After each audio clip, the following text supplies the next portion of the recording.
మనం నిత్య జీవితంలో ఎన్నో నమ్మకాలతో మమేకమై బ్రతుకుతూ ఉంటాం. వాటిలో శాస్త్రీయంగా రుజువు కాని వాటిని మూఢనమ్మకాలు అంటాం. ఈ మూఢనమ్మకాలు మనిషికి ఎంత దూరమైనా తీసుకెళ్తాయి.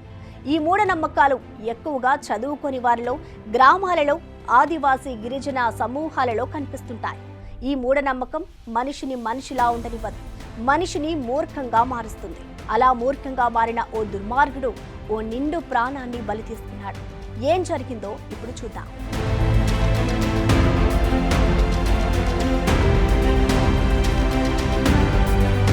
మహబూబాబాద్ జిల్లా ఇనుగుర్తి మండలం చిన్న ముప్పరంలో దారుణం జరిగింది.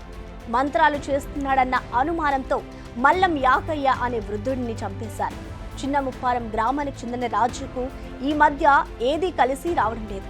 తన కుటుంబం ఆర్థిక ఇబ్బందులతో పాటు అనారోగ్యం పాలు కావడానికి కారణం తనకు ఎవరో చేతబడి చేశారు అని నమ్మాడు. అందువల్లనే తనకు ఈ కష్టాలు అన్నీ వస్తున్నాయని అనుకున్నాడు. అతని దృష్టి అంతకుముందు అభిప్రాయ భేదాలు ఉన్న మల్లం యాకయ్యపై పడింది.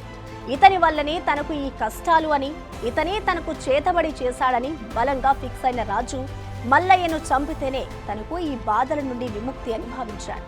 వృద్ధుడైన యాకయ్యను చెట్టుకు కట్టివేసి కట్టెతో విపరీతంగా కొట్టాడు. అడ్డుకున్న చుట్టుపక్కల వారిని బెదిరించాడు. దెబ్బలకు తాళలేని వృద్ధుడు యాకయ్య అక్కడికక్కడే ప్రాణాలు విడిచాడు. దీంతో కోపోద్రిక్తులైన చుట్టుపక్కల వాళ్ళు రాజును పట్టుకుని చెట్టుకు కట్టి పోలీసులకు సమాచారం ఇచ్చారు. మూఢనమ్మకాల కారణంగా ఓ కుటుంబంలో విషాదం నింపితే మరో కుటుంబం రోడ్డున పడింది.